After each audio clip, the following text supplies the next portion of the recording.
Ciências, sexto ano, Débora Corrêa. Oi, tudo bem? Hoje nós vamos para uma aula de correção de atividades. Semana passada eu expliquei o capítulo 11 e deixei como atividade para você copiar e responder as questões das páginas 204 e 205, de 1 até a 11. E hoje eu vou fazer a correção. Então, é importante que você esteja com seus caderninhos em mãos, né?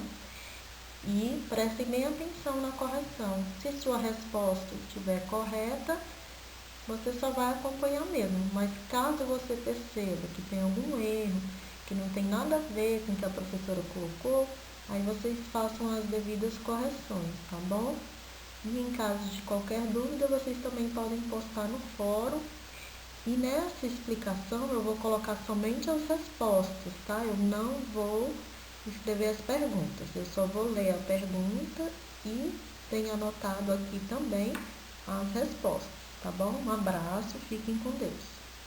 Vamos lá, aqui tem somente as respostas, tá? Eu vou fazer a leitura aqui do livro, na página 204, da pergunta, e vai ficar registrado aqui no vídeo somente a resposta para vocês anotarem, tá bom?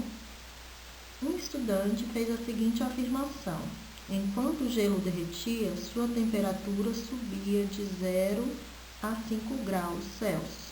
Você acha que a afirmação do estudante está correta? Justifique sua resposta. Então, a resposta está bem aqui, tá? Está errada porque durante a mudança do estado físico, a temperatura de uma substância não se altera, já que toda a energia fornecida na forma de calor é usada no processo de mudança de estado. Questão número 2. Por que é importante conhecer as propriedades específicas da matéria? Densidade, ponto de fusão, ponto de ebulição e etc. das diferentes substâncias. A resposta é: porque é possível identificar uma substância pura observando suas propriedades específicas, como o ponto de fusão, o ponto de ebulição, que são os mesmos para qualquer amostra de substâncias puras nas mesmas condições. Também se usa esse conhecimento para separar as diferentes substâncias de uma mistura. Questão 3. Você sabia que é possível usar o conhecimento sobre substâncias e misturas para verificar a qualidade de produtos? Isso acontece com a gasolina e o álcool nos postos de combustíveis, por exemplo. Pesquise o que são densímetros e como eles são usados para verificar a qualidade de gasolina e do álcool. Então, esse densímetro é um instrumento que mede a densidade do líquido, tá? Ou seja, a massa dividida pelo volume. E aí, nós podemos perceber que no Brasil, a gasolina vendida nos postos, ela é misturada ao álcool combustível, que é mais barato. Já o combustível etanol é misturado a uma certa quantidade de água. Os densímetros são calibrados de acordo com a densidade dessas misturas. Se, por exemplo, houver mais água no álcool vendido no posto ou mais álcool na gasolina, o que permite a legislação brasileira, a medida da densidade indica que a mistura ela está fora do padrão exigido. Questão número 4. Observem os itens abaixo e no caderno identifique as misturas homogêneas e heterogêneas. Letra A, areia e água, é uma mistura heterogênea. B, granito, é uma mistura heterogênea. C, água mineral não gasosa, é uma mistura homogênea. Letra D, água com sal totalmente dissolvida, é uma mistura homogênea. Letra E, petróleo boiando na água do mar depois de um vazamento do navio petroleiro, heterogênea. E a F, o ar atmosférico não poluído, é uma mistura homogênea. Questão número 5. Quais são as técnicas usadas para separar e isolar todos os componentes da seguinte mistura? 1 colher de sopa de sal, meia xícara de areia e 1 litro de água. A resposta, então, vai ser a seguinte. A areia não se dissolve na água, portanto, pode ser separada por decantação, tá? Ela vai se depositar no fundo do recipiente, tá? Ou também por filtração. Já a separação da água e do sal dissolvido pode ser feita por destilação ou evaporação. Lembra da aula da semana passada, onde a gente viu esses processos de separação, tá bom? Questão 6. É importante você estar com o livro ou o seu caderninho aí, se você tiver feito o desenho, tá bom? A figura ao lado mostra um equipamento usado em laboratório para separar líquidos. Letra A. Qual é o líquido mais denso? Justifique sua resposta. Então, a resposta é a água, porque é a substância depositada no fundo do recipiente.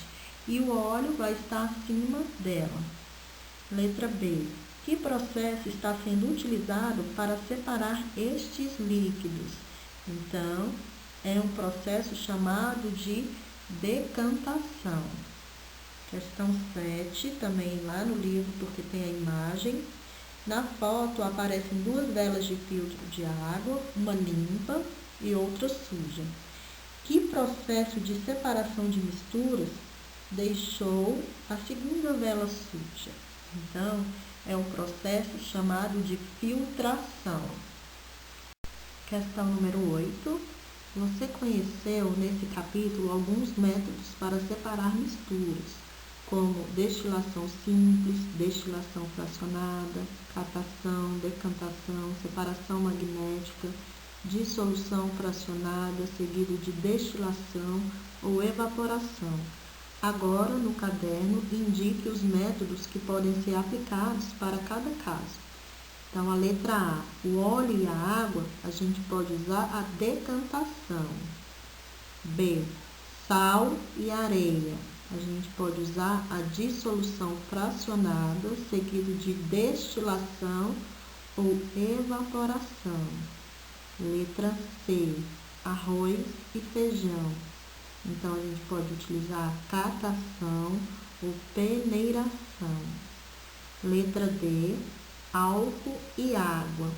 A gente pode utilizar a destilação fracionada. Letra E, farinha e arroz. A gente pode utilizar a peneiração ou a catação.